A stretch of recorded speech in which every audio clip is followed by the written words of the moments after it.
Vitaly Péniel avait mis au monde 7 enfants, mais le monde n'en élut qu'un seul, le dernier. Tous les autres étaient morts le jour même de leur naissance, sans même prendre le temps de proférer un cri. Le 7e, lui, cria dès avant sa naissance. Dans la nuit qui précéda l'accouchement, Vitaly ressentit une vive douleur qu'elle n'avait jusqu'alors jamais connue, et un cri formidable résonna dans son ventre. Un cri semblable à celui des bateaux dans la brume s'en revenant de pêche en haute mer. Elle connaissait ce cri pour l'avoir entendu si souvent autrefois, lorsque, pressée contre sa mère, elle veillait sur la plage le retour du rose du Nord et de l'agneau de Dieu, à bord desquels le père et les frères étaient allés pêcher. Oui, elle connaissait bien ce cri monté des brumes, pour l'avoir attendu si longtemps par 2 fois, et ne l'avoir retrouvé, au-delà de toute attente, qu'en écho fantastique dans le corps fou de sa mère. Mais elle avait quitté le monde de ses eaux trop violentes pour suivre un homme des eaux douces, et elle avait chassé ses cris de sa mémoire. Voilà cependant qu'un nouvel écho venait de lui ressurgir du tréfonds du corps et de l'oubli, un grand cri de mère en vives eaux, et elle sut que son enfant, cette fois-ci, vivrait. « Écoute, dit-elle à son mari endormi contre son flanc. L'enfant vient de crier, il va naître et veut vivre. »« Tais-toi donc, malheureuse, répondit l'homme en se retournant vers le mur.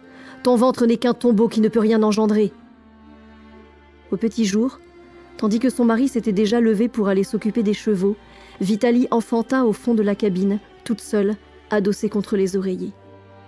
C'était un fils. Il cria plus fort que la veille en traversant le corps de sa mère, et son cri affola les chevaux serrés les uns contre les autres sur la berge encore ombrée de nuit. Le père, en entendant ce cri, s'affaissa sur ses genoux et se mit à pleurer. Par 7 fois, l'enfant cria, et par 7 fois, les chevaux se cabrèrent, dressant leur cou au ciel en balançant leur tête.